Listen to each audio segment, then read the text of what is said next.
Hey Level 4s, just doing a quick video here to help you out with the assessment that you're doing. So the tertiary studies skills from term 1 that we've started. I know you guys are probably a fair way through it now, but just wanted to give you some ideas, some tips of how you can get through it and finish it off.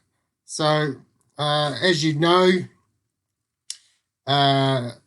the assessment required you to do several topics, write about several topics on a sort of international, national, regional basis, required you to do an introduction for each topic, and then cover those 3 different areas. So my suggestion to you is that from an introduction point of view, I know it says on the assessment here, sort of 5 words, and it's 5 marks, sorry, 150 to 200 words.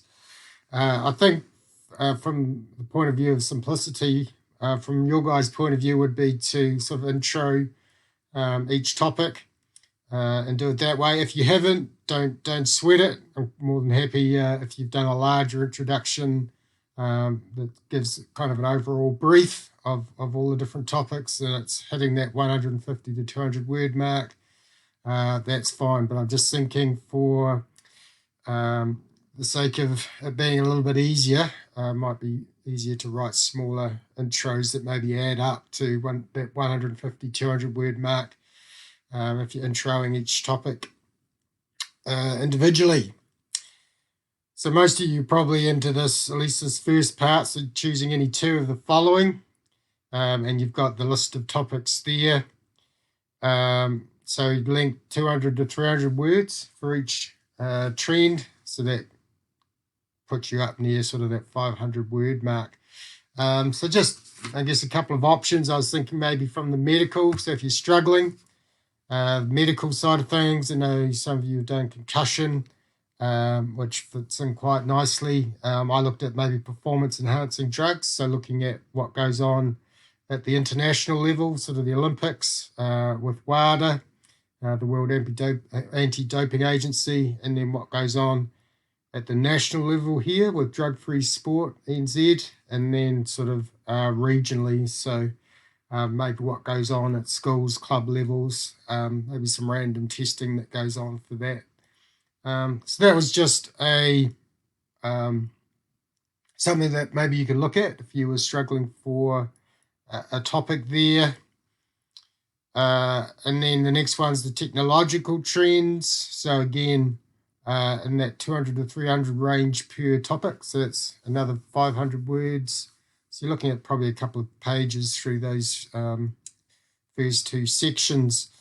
So this one here, I looked at maybe technology or the information one. So it could be around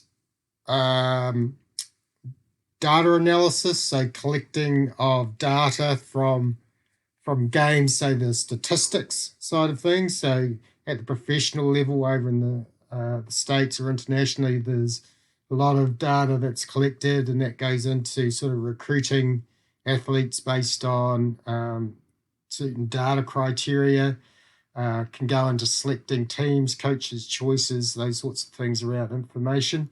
Then you can look at how that plays into the national level here, maybe looking at the All Blacks, maybe what sort of data they collect for their team. And then just the regional level here is maybe the clubs. So they might collect data, simply they might watch video and collect very sort of simple data around tackles made, tackles missed, or something like that. So maybe talking a little bit about how different software packages are readily available. So, free software packages that you can use that make data analysis much more available, even at that sort of regional club level of sport. So just how information, like the software for data analysis, has become much more cheap. So it's cheaper to get hold of, much more readily available on the internet, so you could do much more of that analysis type stuff. So again, that's maybe just an option if you're struggling for something there. Environmental trends, discussing the impact of environment trends on recreation and sport, global, national, and local. So I just maybe looked at the buildings, the building resources. So you've got massive stadiums throughout the world that can hold up to 100,000 people. The Melbourne Cricket Ground, MCG, can hold up to 100,000 people for an AFL game. Nationally, we don't have stadiums that large, maybe in that sort of 40,000 range. And then if you're looking locally, we've only, since the earthquake, we're very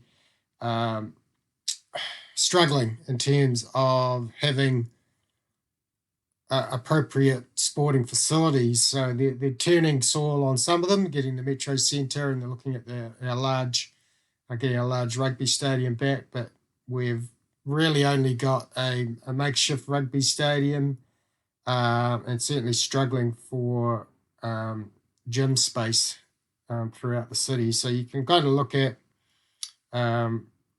those large money sports where they've got large stadiums overseas, and then national level, obviously much smaller in terms of population and what we can attract to games here. And then Christchurch, how we're sort of struggling in terms of sports facilities. So again, just an option that gives you that sort of three-tiered global, national, local perspective. If you are looking for some ideas, the lifestyle one maybe I've looked at as well in terms of overseas. Sport is much more of a full-on commitment in terms of high school, college, and that you'd be practicing every day. So whatever sport you go out for, you'd be practicing every day, probably playing a couple of times a week.